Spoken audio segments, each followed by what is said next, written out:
ونستغفره ونؤمن به ونتوكل عليه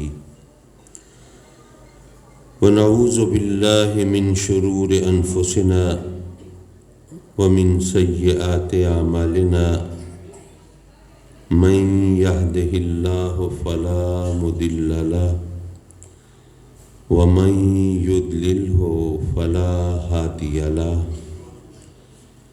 ونشهد أن لا إله إلا الله وحده لا شريك له ونشهد أن سيدنا وسندنا ونبينا وحبيبنا وكريمنا ورؤوفنا ورحيمنا ومولانا وملجانا وماوانا محمدا عبده ورسوله أما بعد فأعوذ بالله من الشيطان الرجيم بسم الله الرحمن الرحيم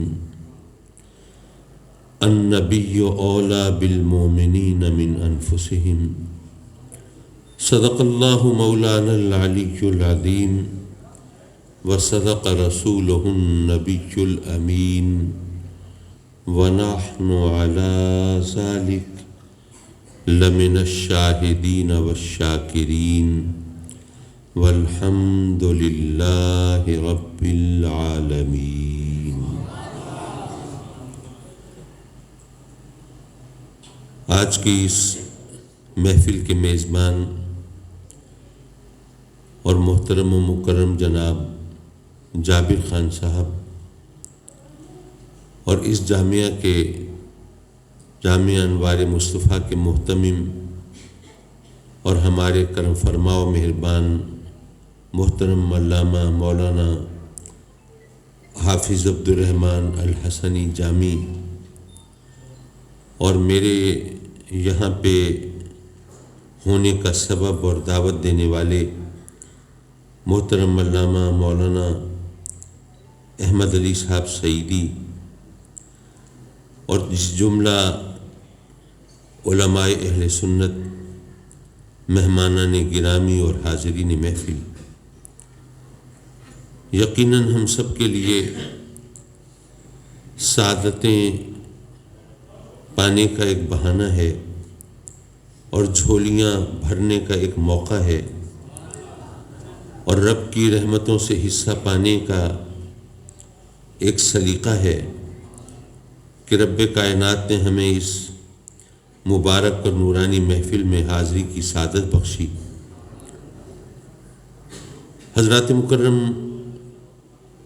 مسلسل سفر، تقاریر، رت جگہ، تھکاوٹ، ایسے میں بسا اوقات ذہن اور زبان میں رشتہ برقرار رکھنا بھی دشوار ہو جاتا ہے، لیکن انشاءاللہ العزیز میں مختصر لفظوں میں یہاں اپنی حاضری مکمل کر کے ایک دوسری محفل میں حاضری کا راستہ انشاءاللہ ہموار کروں گا۔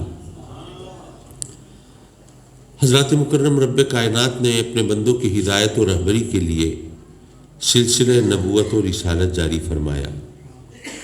وہ قادر مطلق ہے، جو چاہے سو کرے، اس کی بارگاہ میں کسی کو دم مارنے کی مجال نہیں ہے۔ وہ اگر چاہتا تو ہر ایک کو ڈائریکٹ ہدایت بھی دے سکتا تھا اور اس کو کوئی مشکل بھی نہیں تھی، کوئی دشواری بھی نہیں تھی۔ ایک عام آدمی، ایک سپرفیشل سوچ رکھنے والا، سطحی ذہن رکھنے والا، وہ سوچتا ہے کہ رب کائنات اگر ہر ایک کو ڈائریکٹ ہدایت دے دیتا تو بہت اچھا ہوتا، نہ منازعے ہوتے، نہ مباہلے ہوتے، نہ ایک دوسرے پر فتوے ہوتے، نہ ایک دوسرے کے گریبانوں میں ہاتھ ہوتے، نہ جھگڑے ہوتے، نہ فساد ہوتے، نہ دین کے نام پر خون ریزی ہوتی، تباہ کاری ہوتی، سب سیدھے سچے راستے پہ ہوتے، بڑے آرام سے گزر جاتی۔ میں عرض کروں گا یہ سطحی سوچ ہے۔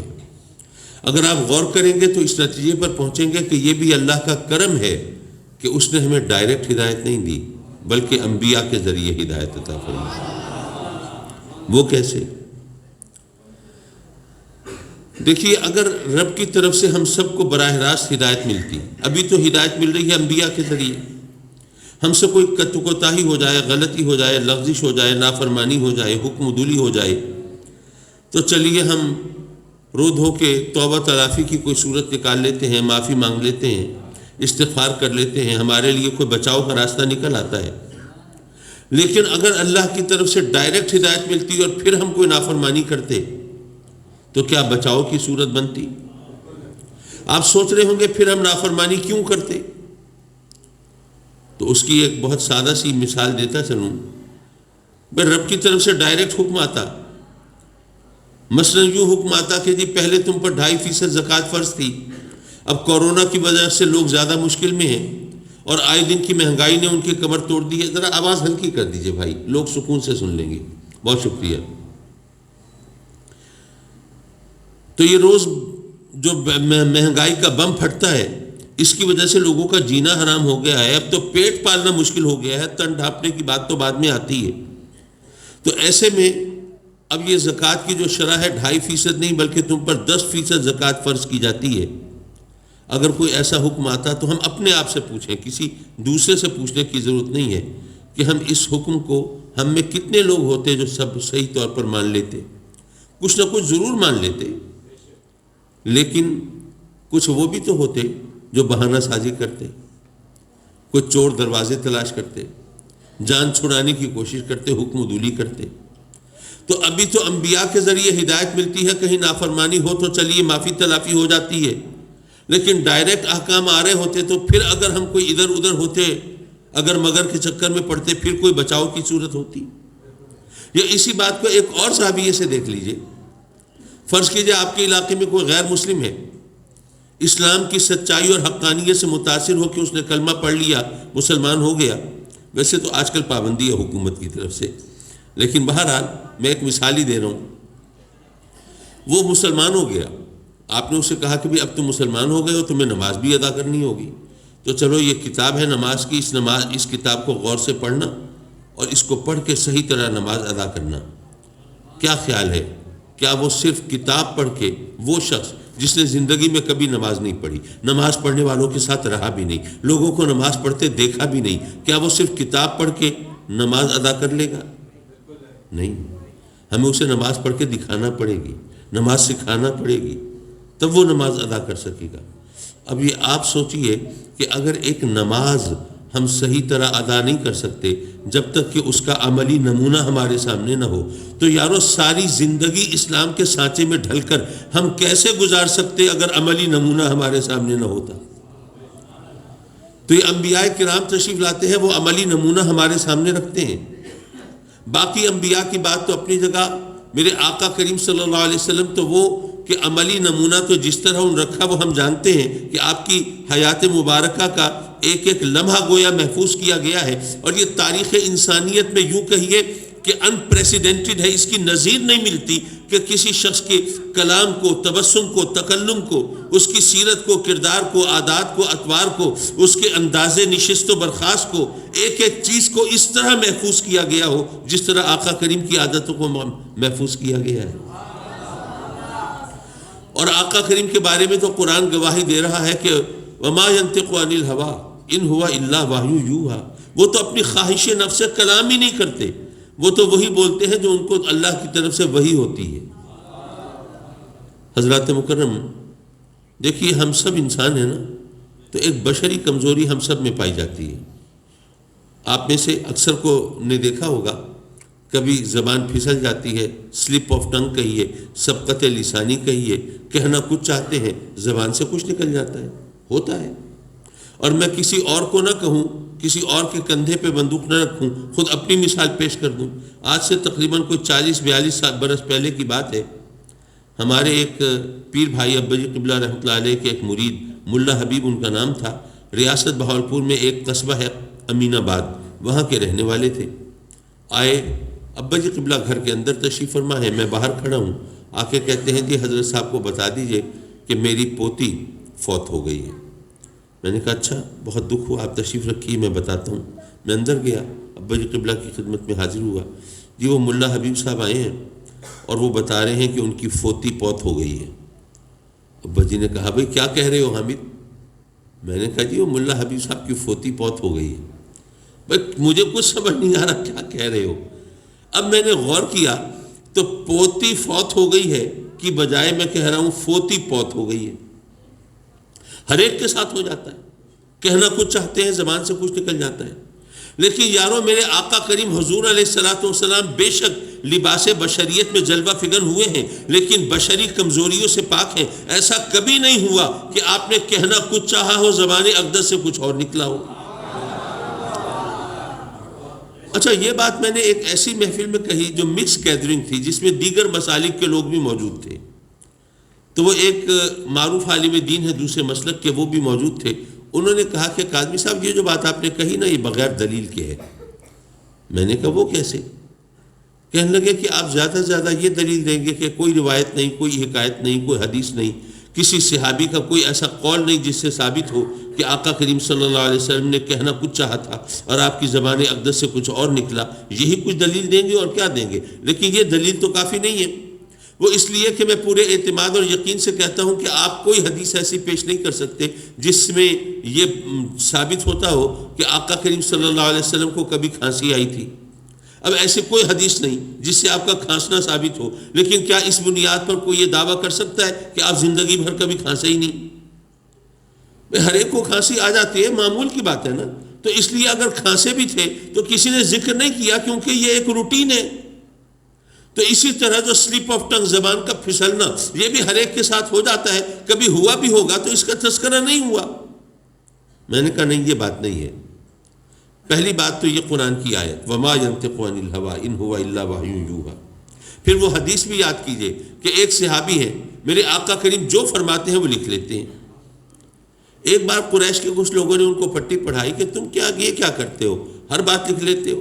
انہ بشر، وہ بہرحال بشر ہے نا، کبھی راضی ہو کر، کبھی ناراض ہو کر، کبھی خوش ہو کر، کبھی غصے میں کلام کرتے ہیں. تو آپ جانتے ہیں کہ کبھی آدمی غصے میں کسی کو کچھ ایسی بات کہہ دیتا ہے، بعد میں افسوس کرتا رہتا ہے یار میں نے کیا کہہ دیا.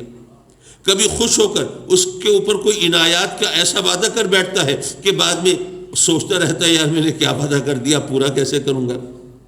تو انسان ہے وہ کبھی خوش ہو کر، کبھی ناخوش ہو کر، کبھی راضی ہو کر، کبھی ناراض ہو کر ایسی باتیں کر جاتا ہے جو لکھنے کی نہیں ہوتی.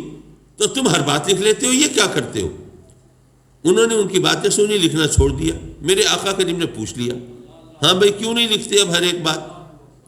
انہوں نے وہ سارا قصہ بیان کیا کہ قریش کے کچھ لوگوں نے اس طرح پٹی پڑھائی مجھے. میرے آقا کریم صلی اللہ علیہ وسلم نے قسم ارشاد فرمائی اور اپنے دہن مبارک کی طرف اشارہ کیا. فرمایا قسم ہے اس ذات پاک کی جس کے قبضہ قدرت میں میری جان ہے، اس دہن سے تو حق کے سوا کچھ ادا ہوتا ہی نہیں.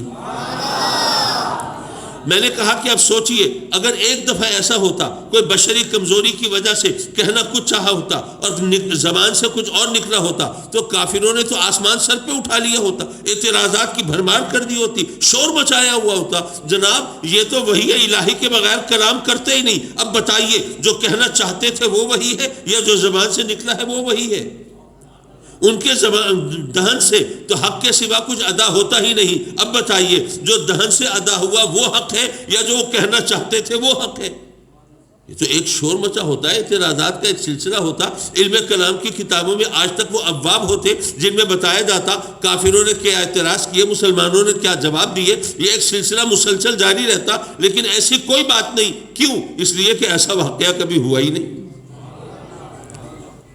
چلیے ایک اور مثال کے ذریعے شاید بات کسی اور زاویے سے آپ کے ذہن میں جگہ بنا لے. دیکھیے میرا خیال ہے آپ لوگوں نے طوطوں کو بولتا تو سنا ہوگا، میاں مٹھو چوری کھاؤ گے، سنا ہے نا. لیکن مجھے یہ نہیں بتا کہ طوطوں کو ٹریننگ دیتے ہوئے آپ نے کبھی دیکھا ہے یا نہیں. طوطا ایک جنگلی پرندہ ہے نا، اس کو پکڑ لیا جو پکڑتے ہیں، جو ٹریننگ دیتے ہیں. اب اس کو ایک خالی کمرے میں کسی ٹہنی پر، شاخ پر، کسی راڈ پر بٹھا دیا اور اس کے پنجوں کو وہاں ڈوری سے باندھ دیا تاکہ اپنی جگہ سے ہل نہ سکے، اڑ نہ سکے. کمرہ خالی ہے. اس طوطے کے سامنے ایک بڑا سا آئینہ رکھ دیا. اب طوطے کو آئینے میں اپنی شکل نظر آ رہی ہے، اپنے جیسا ایک پرندہ. اب وہ جو ٹریننگ دینے والا ہے وہ اس آئینے کے پیچھے چھپ کے بیٹھ گیا ہے. اب طوطے کو نظر نہیں آ رہا. اب طوطا یہ دیکھ رہا ہے کمرے میں کوئی نہیں. اب آئینے میں بس اپنے جیسا ایک پرندہ نظر آ رہا ہے، یعنی وہ سمجھتا ہے بس ہم دو ہیں اس کمرے میں. اب وہ ٹریننگ دینے والا آئینے کے پیچھے سے بولتا ہے میاں مٹھو یہ حیران، یہ ہے تو میرے جیسا پرندہ اور بولی انسانوں کی بول رہا ہے، یہ کیا چکر ہے؟ اب چونکہ ایک دن کے اندر کئی سیشن ٹریننگ کے چلتے تھے، کئی دفعہ ایسا ہوا، تو کئی مہینے گزرتے رہے ٹریننگ کو، تو آہستہ آہستہ طوطے نے سوچنا شروع کیا کہ بھئی یہ میرے جیسا یہ طوطا، یہ اگر انسانوں جیسی بولی بول سکتا ہے، میں کیوں نہیں بول سکتا؟ وہ بھی اس کی نقل اتارنے کی کوشش کرتا ہے اور رفتہ رفتہ پھر سیکھ جاتا ہے۔ حضرات مکرم، رب کائنات نے ہماری سہولت کے لیے، آسانی کے لیے، تاکہ ہمارے لیے عمل کرنا آسان ہو جائے، ظاہر ہے کہ اگر کوئی فرشتہ آتا، کوئی ایسی مخلوق آتی جو ہمارے لیے اجنبی ہوتی، تو اس کا کوئی عمل ہمارے لیے حجت تو نہ ہوتا۔ تو بے شک آقا کریم صلی اللہ علیہ وسلم کو بھیجا ہے تو جامع بشریت میں بھیجا ہے، لیکن اس حجاب بشریت کے پیچھے در حقیقت بولنے والا کون ہے یہ تو ہم نہیں جانتے۔ حضرات مکرم، میرے آقا کریم حضور علیہ السلام کو بھیجا رب کائنات نے ہماری ہدایت کے لیے، اور ہمیں گمراہ کرنے کا ٹھیکہ کس نے لیا ہوا ہے؟ شیطان نے۔ اور کب لیا تھا وہ واقعہ بھی آپ کو معلوم ہوگا، ظاہر ہے قرآن مجید میں کئی جگہ تفصیل سے آیا کہ جب رب کائنات نے حکم دیا فرشتوں کو کہ آدم کو سجدہ کرو، فسجدوا الا ابلیس، ابلیس اکڑا کھڑا رہا، فرشتے سب سجدہ ریز۔ اچھا، میرا اصل موضوع تو یہاں سے آسانی سے گزر جانے کا تقاضا کرتا ہے، لیکن یہاں پہ ایک آدھ بات ہے، چلیے میں عرض کرتا چلوں۔ حضرات مکرم، شیطان نے سجدہ کرنے سے انکار کر دیا، نافرمانی کر لی، حکم دولی کر لی، لیکن اس کو ابھی سزا نہیں ملی۔ یہ تاریخ عالم کی پہلی عدالت سج رہی ہے، اور رب کائنات یہ سبق دے رہا ہے کہ اگر کوئی شخص، اگر کوئی مخلوق کوئی غلطی کر بیٹھے، جرم کا ارتکاب کر بیٹھے، تو اسے صفائی کا موقع دیے بغیر سزا نہیں دی جا سکتی۔ رب کائنات نے اس سے سوال کیا، ما منعک الا تسجد اذ امرتک، جب تجھے سجدہ کرنے کا حکم میں نے دے دیا تھا تو پھر تجھے سجدہ کرنے سے کس چیز نے روکا؟ اگر آپ غور فرمائیں تو وہ جو رحمان و رحیم ہے، اس نے ابلیس کو بھی اپنی رحمت سے محروم نہیں فرمایا، بلکہ وہاں پر بھی اپنی رحمت اس طرح ظاہر فرمائی کہ اپنے سوال میں جواب کی طرف اشارہ عطا فرما دیا۔ اے ابلیس، اس غلط فہمی کا شکار مت ہونا کہ جی میں تو بڑا عابد و زاہد ہوں، زمین آسمان کا کوئی چپا ایسا نہیں جس پر میں نے سجدے نہ کیے ہوں۔ میں عبادت گزار ہو کر، عابد زاہد ہو کر، میں اس مخلوق کو سجدہ کروں جو ابھی تخلیق کے مراحل سے گزری اور اس نے ایک سجدہ بھی نہیں کیا، تو میں اس کو سجدہ کیوں کروں؟ میری عظمت، میری عبادت، میری ریاضت، تو میں اس کو، جس کے پاس وہ عظمت نہیں، میں اس کو سجدہ کیوں کروں؟ میں فرشتوں کا پروفیسر، ملائکہ کا استاد، میں پڑھا لکھا ڈگری ہولڈر، تو میں اس کو سجدہ کیوں کروں؟ کیونکہ ابھی وَعَلَّمَ آدَمَ الْأَسْمَاءَ كُلَّهَا کی منزل تو نہیں آئی، تو میں اس کو سجدہ کیوں کروں جس کے پاس علم نام کی کوئی چیز ہی نہیں، مٹی سے جس کا خمیر اٹھا ہے۔ رب کائنات نے فرمایا کہ اے ابلیس، یاد رکھنا، سجدہ عبادت کی یا علم کی عظمت کی وجہ سے نہیں ہوتا۔ دیکھیے، مسجد اقصیٰ کی طرف منہ کر کے پہلے ہم سجدہ کرتے تھے، آج کریں تو جائز ہے؟ نہیں۔ کیوں؟ کیا مسجد اقصیٰ کی عظمت میں کمی آ گئی ہے؟ عظمت تو اسی طرح ہے، سجدہ جائز نہیں۔ کیوں؟ اس لیے کہ پہلے اللہ کا حکم تھا مسجد اقصیٰ کی طرف منہ کر کے سجدہ کرو، اب حکم ہے نہیں، اب بیت عتیق کی طرف، کعبۃ اللہ کی طرف منہ کر کے سجدہ کرو۔ سجدہ عظمت کی وجہ سے نہیں ہوتا، بلکہ اللہ کے حکم کی وجہ سے ہوتا ہے۔ تو اللہ نے تو سوال ہی یہ کر دیا، جب میں نے حکم دے دیا تھا پھر تجھے سجدہ کرنے سے کس چیز نے روکا؟ اپنے سوال میں جواب کی طرف اشارہ دے دیا۔ حضرات مکرم، یہ بحث چلیے ایک بات کر کے ختم کریں، آگے چلیں۔ اگر سجدہ عظمت کی وجہ سے ہوتا تو اللہ کی عظمت میں کبھی کمی ہو سکتی ہے؟ ہو ہی نہیں سکتی۔ لیکن جب طلوع و غروب آفتاب کا وقت ہو، زوال کا وقت ہو، اس وقت کوئی نماز پڑھنے کھڑا ہو، سجدہ کرنے لگے، جو مسئلے سے واقف ہے اسے روکے گا کہ نہیں؟ روکے گا۔ تو اللہ کا سجدے کی علت عظمت ہے تو علت تو موجود ہے، پھر سجدہ کرنے سے کیوں روک رہا ہے؟ اس لیے کہ اب اللہ کا حکم ہے اس وقت سجدہ نہیں کرنا۔ سجدے کی علت عظمت نہیں ہے بلکہ امر ربی ہے۔ یہ بات رب کائنات نے ابلیس کو بتا دی لیکن چونکہ اس نے راندہ درگاہ ہونا تھا اس لیے اس نے وہی راگنیاں لاپی. انا خیر منہ خلقتنی من نار و خلقتہ من طین. میں آگ سے بنا، میں اعلیٰ چیز سے بنا، میں افضل، میں اعلیٰ. وہ خاک سے بنا، مٹی سے بنا، وہ کمتر، وہ ادنا. میں اعلیٰ ہو کر ادنا کو سجدہ کیوں کروں؟ رب کائنات نے پہلے بتا دیا سجدہ عظمت کی وجہ سے نہیں ہوتا، لیکن وہ وہی راگنیاں لاپ رہا ہے. اچھا، یہاں پر سوال جواب کی گنجائش تو اب بھی تھی. رب کائنات فرما سکتا تھا کہ تو کہتا ہے کہ جو اعلیٰ سے بنے وہ اعلیٰ ہوگا، جو ادنا چیز سے بنے وہ ادنا ہوگا، لیکن میں تو خالق کائنات ہوں. میں تو چاہوں تو مادے کی ماہیت بدل سکتا ہوں. میں چاہوں تو ادنا سے اعلیٰ بنا دوں، اعلیٰ سے ادنا بنا دوں. کھیتی باڑی ہوتی ہے، مٹی ادنا ہے نا، اسی مٹی سے خوراک اگتی ہے، اجناس و اسمار اگتے ہیں، سبزیاں، پھل فروٹ اگتا ہے، ڈرائی فروٹ بھی اسی مٹی سے اگتا ہے، چلغوزے بھی اسی مٹی سے اگتے ہیں. اب بتائیے ادنا چیز سے اعلیٰ چیز بن رہی ہے کہ نہیں؟ تو فرما سکتا تھا کہ یہ قاعدہ کلیہ مجھ پر تو اپلائی نہیں ہوتا کہ جو ادنا چیز سے بنائے گا وہ ادنا ہی رہے گی ہمیشہ، اور جو اعلیٰ چیز سے بنائے گا وہ اعلیٰ ہی رہے گی. نہیں، میں چاہوں تو ادنا چیز سے اعلیٰ چیز بنا سکتا ہوں، اعلیٰ چیز سے ادنا چیز بنا سکتا ہوں.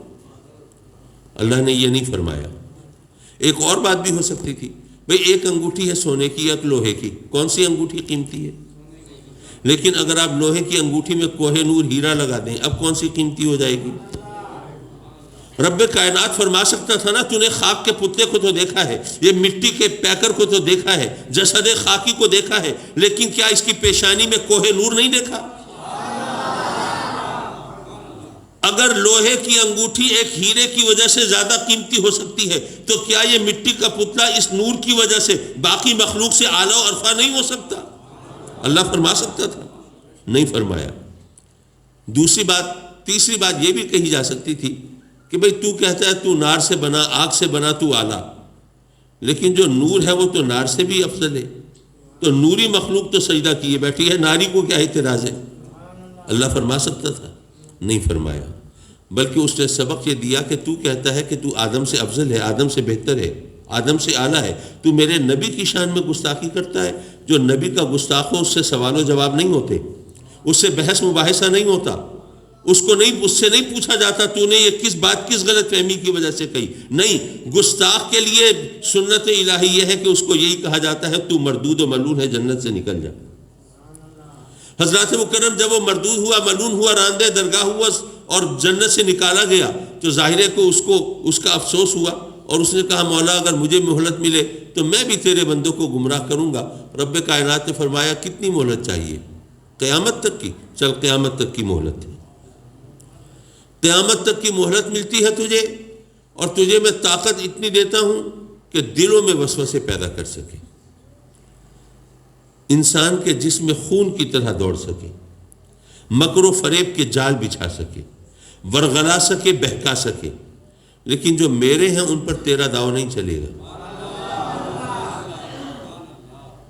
حضرات محترم، یہاں پر چونکہ یہاں ہمارے جابر خان کے والد کے حوالے سے ایصال ثواب کی محفل بھی ہے، تو یہاں پہ ایک بات اس پس منظر میں بھی کہتا چلوں، ایک نقطہ ہے.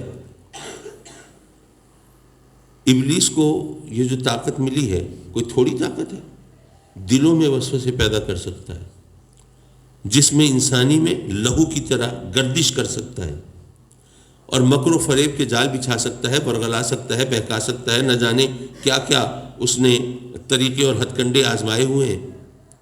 یہ اتنی اس کی طاقت ملی ہے، کس نے دی ہے اس کو یہ طاقت؟ اللہ نے دی ہے. اچھا کیا خیال ہے یہ ابلیس جو ہے یہ اللہ کا دوست ہے کیا؟ ولی اللہ ہے؟ بھئی ولی کہتے ہیں نا دوست کو، تو ابلیس ظاہر ہے کہ اللہ کا ولی تو نہیں کہلا سکتا، اس کو تو آپ اللہ کے دوست کی بجائے دشمن کہہ سکتے ہیں. سرکش ہے، باغی ہے، نافرمان ہے، راندہ درگاہ ہے، مردود ہے، ملعون ہے. میری عادت نہیں ہے جملے بازی کرنے کی، لیکن ایک جملہ اس اعتماد کے ساتھ بول رہا ہوں کہ اگر آپ اس کو یاد رکھیں اور اس کو سمجھ لیں اور ذہن نشین کر لیں تو شاید 20 کتابوں سے بے نیاز ہو جائیں. صرف اتنی بات سوچ لیجئے کہ جس رب نے اپنے دشمن کو اتنی طاقت دی ہے، اس نے اپنے دوستوں کو کتنی طاقت دی ہوگی. بات تو سوچنے کی ہے نا۔ حضرات مکرم، یہ ابلیس کو یہ طاقت مل گئی، وہ ہمیں ورغلانے والا، بہکانے والا۔ اب اللہ کے جو نیک بندے تھے وہ بیچارے مضطرب، پریشان، مولا ہم تیرے کمزور ناتواں بندے ہیں، مولا ابلیس کے مکر و فریب کا جال کیسے توڑیں گے؟ ہم تو اس کا شکار ہو جائیں گے، جہنم کا ایندھن بن جائیں گے، راندہ درگاہ ہو جائیں گے، ملون و مردود ہو جائیں گے، مولا ہم تو تباہ و برباد ہو جائیں گے، مولا ہمیں کس آزمائش میں ڈال دیا؟ رب کائنات نے اپنے بندوں کی تسلی کے لیے قرآن میں حرف تسلی بولا اور فرمایا کہ ان کید شیطان کان ضعیفا، شیطان کا داؤ کمزور ہے۔ لیکن بات سمجھ میں نہیں آئی، مولا ابلیس کا داؤ اگر کمزور ہے تو پھر ہمیں یہ کیوں کہا ہے کہ ابلیس سے بچو؟ دشمن بھی ہو اور کمزور بھی ہو تو بچنے کی کیا ضرورت ہے؟ پھر تو آستینے چڑھائے آدمی اور پل پڑے اور اگلے پچھلے بدلے چکا لے۔ اب تو خود فرماتا ہے ابلیس سے بچو اور ادھر فرماتا ہے اس کا داؤ کمزور ہے۔ مولا جو دلوں میں وسوسے پیدا کرے اس کا داؤ کمزور ہے، جو جسم میں خون کی طرح دوڑے اس کا داؤ کمزور ہے۔ مولا یہ بات تو سمجھ نہیں آئی ہمیں، ہم کیسے بچیں گے؟ تو یہاں پر یہ بات رکھی ہے کہ طاقت اور کمزوری، اردو میں کہتے ہیں کہ یہ امور اعتباری ہیں، یہ امور اضافی ہیں۔ انگلش میں کہتے ہیں ریلیٹیو ٹرمز ہیں۔ علماء کی طرف روئے سخن نہیں، عوام کی سمجھ میں نہ اردو آئی نہ انگریزی آئی۔ چلیے میں سمجھانے کی کوشش کرتا ہوں۔ ایک 5 سال کا بچہ لڑ پڑا 10 سالہ بچے سے، کون طاقتور ہوگا؟ 10 سالہ بچہ۔ وہ 10 سالہ بچہ وہ کہیں الجھ پڑا 20 سالہ جوان سے، اب کون طاقتور ہوگا؟ وہ 20 سالہ جوان نے کہیں پنجہ آزمائی کر لی بھولو پہلوان سے، اب کون طاقتور ہوگا؟ پتہ یہ چلا کہ کون کمزور ہے کون طاقتور ہے، یہ پتہ نہیں چلتا، یہ پتہ اس وقت چلے گا جب معلوم ہو کہ مقابلہ کس سے ہے، حریف کون ہے، مد مقابل کون ہے۔ اعتبار کرنا پڑے گا نا اس شخص کا جس سے مقابلہ ہے، یہ امر اعتباری ہے۔